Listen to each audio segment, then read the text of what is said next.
You were just in an accident. You're shaken. You're scared. And within 48 hours, an insurance adjuster calls you. They sound friendly, calm, professional, but here's what they don't tell you. That phone call was designed to shrink your payout, and most people, most good, honest Americans, fall right into the trap. Meet David. David is 38, works in logistics, has 2 kids, and drives 45 minutes to work every single day. One Tuesday morning, on his 75, a distracted driver blows through a red light and T-bones David's driver's side door. David breaks 3 ribs, tears a ligament in his shoulder. He's in the ER for 6 hours. He misses 6 weeks of work. His medical bills? Nearly $40,000. 3 days later, while David is still on painkillers in his living room, his phone rings. It's the other driver's insurance company. "Hi, David. I'm so sorry about what happened. We just want to make sure you're taken care of. Can we ask you a few quick questions?" David thinks, "Finally, someone's trying to help me." He had no idea the conversation would cost him over $80,000. Because this wasn't a courtesy call. This was a strategy. Here's what insurance companies understand that you don't.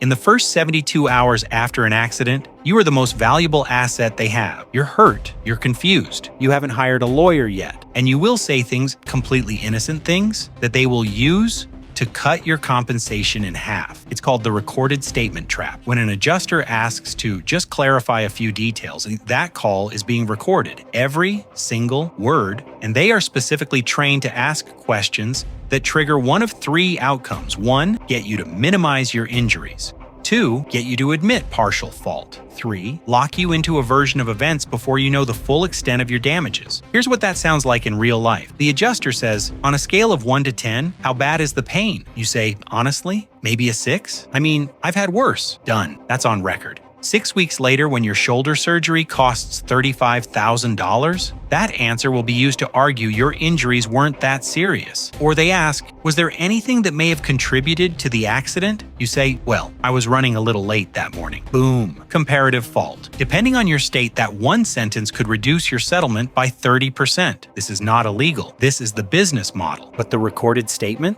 That's just the beginning. There's a second trick that's even more dangerous, and almost nobody talks about it. It's called the early settlement offer. Within days of your accident, sometimes within hours, the insurance company may offer you a check. It might be $5,000, it might be $12,000. It might even sound generous. And if you're sitting there with a pile of medical bills, a paycheck you're not getting, and a family depending on you, that check feels like a lifeline. But here's what they know that you don't. Many injuries, especially soft tissue injuries, spinal damage, and traumatic brain injuries, don't fully reveal themselves for weeks, sometimes months. The full cost of your medical treatment? You won't know it yet. Your long-term lost wages? Unknown. Your pain and suffering? Not fully documented. The moment you cash that check and sign their release form, it's over. You cannot go back. You cannot renegotiate. You have legally surrendered every future claim. David took the early offer, $11,500. He thought it was fair. 14 months later, he needed shoulder reconstruction surgery that cost $62,000. The insurance company's response? You signed a full release. We have no further obligation. $11,000 versus over $100,000 in actual damages. That's not a mistake. That's a system. Now here's the part that most people, even most accident victims, never find out. There is a legal doctrine that insurance companies are terrified of. It's called the duty of good faith and fair dealing. Every insurance company in America is legally required to handle your claim honestly and fairly. When they lowball you on purpose, when they use manipulative tactics to reduce a legitimate claim, that may constitute bad faith insurance practices. And bad faith claims can result in damages beyond your original claim. Attorney's fees, punitive damages, emotional distress. Some bad faith verdicts have been 3, 4, 5 times the original claim value. Insurance companies know this, which is why they walk a very precise legal line. They don't cross it, and most of the time, but they get right up to the edge. The recorded statement, the early offer, the delay tactics, the demand for excessive documentation,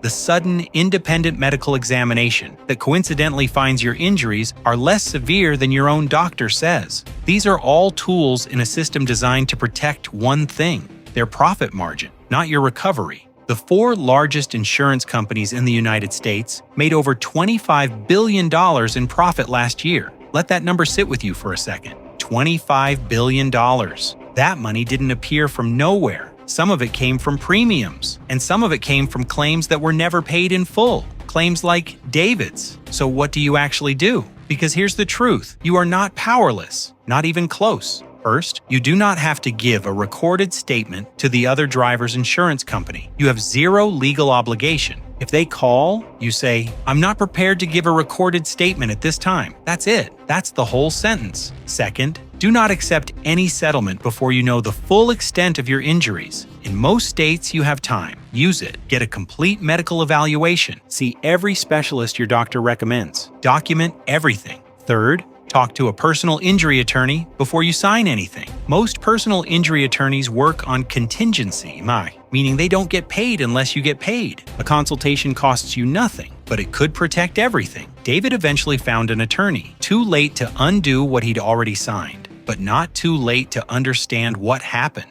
And that understanding? That's why he told his story, so you wouldn't end up in the same room he did. Here's the thing about insurance companies that never gets said clearly enough. They are not on your side. They don't hate you. They're not villains in a movie. They are corporations with shareholders and profit targets and quarterly earnings calls, and the less they pay you, the better their numbers look. That's not cynicism, that's a business model. And the only way that model works is if you don't know this. If you pick up the phone confused and scared, if you take the first check because you need the money now, if you trust that the process is fair, because why would it not be? Now you know. And knowing is the difference between a settlement that covers your life and a check that doesn't even cover your first surgery. Share this with someone you love, because accidents don't announce themselves, and insurance companies are counting on you being unprepared when they do.